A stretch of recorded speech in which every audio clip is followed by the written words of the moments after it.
How to replace the upper drive belt on a 42-inch Troy-Bilt Lawn Mower. The upper drive belt on the 42-inch Troy-Bilt Lawn Mower is the only serviceable drive belt on the mower deck. It drives the mower blades via a pulley system mounted on the deck and under the engine. The belt is a Kevlar V-groove belt that will eventually wear out. This is evident by the cracking on the V-groove side of the belt. Fortunately, Troy-Bilt made it easy to replace the drive belt without taking off the mower deck. Things you will need: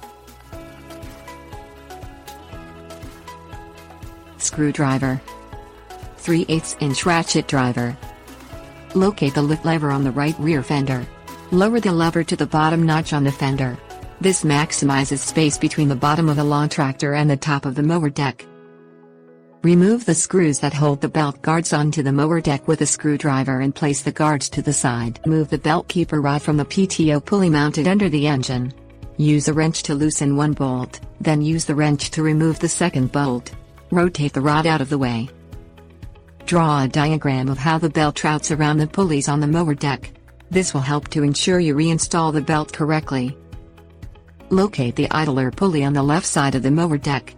The pulley secures to a mounting plate with a square hole cut into it and a spring mounted to it. Place a 3/8-inch ratchet driver into the square hole and rotate the pulley away from the belt. Pull the belt off the pulley system and install the new belt onto the pulley system. Remove the ratchet driver from the pulley. Place the belt keeper rod over the PTO pulley and secure it with the bolts. Place the pulley guards onto the mower deck and secure them with the screws.